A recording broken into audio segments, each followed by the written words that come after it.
এই শীতে তো পেঁয়াজকলি ছাড়া অসম্পূর্ণ। আর আমরা তো পেঁয়াজকলি দিয়ে অনেক রকমের রেসিপি খেয়ে থাকি। আজ আমি তৈরি করেছি চিংড়ি পেঁয়াজকলি। সবার প্রথমে হলুদ লবণ মাখিয়ে রাখা চিংড়ি মাছগুলো ভেজে নিতে হবে। চিংড়ি মাছগুলো খুব একটা ভাজার দরকার নেই, হালকা একটু ভেজেই নামিয়ে নেব। এর মধ্যে তেল দিয়ে দিব কালো জিরে, কাঁচা লঙ্কা, রসুন কুচি, পেঁয়াজ কুচি। পেঁয়াজটা ভালো করে ভেজে নিয়ে এর মধ্যে এবার লম্বা লম্বা করে কেটে নেওয়া আলুটা দিয়ে দেবো। আলুটা একটু সময় নিয়ে ভাজতে হবে। আলুটা হালকা একটু সেদ্ধ হয়ে গেলে এর মধ্যে এবার লম্বা করে কেটে রাখা পেঁয়াজকলিটা দিয়ে দেবো। পেঁয়াজকলিটা দিয়ে দেবো 1 চামচ পরিমাণে হলুদ দিয়ে হালকা একটু নেড়ে চেড়ে এর মধ্যে এবার দিয়ে দেবো স্বাদ মতো লবণ।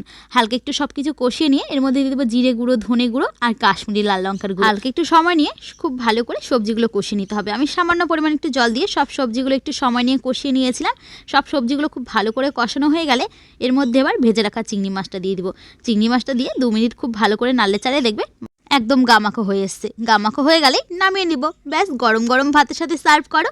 পেঁয়াজকলি চিংড়ির এই দুর্দান্ত স্বাদের রেসিপি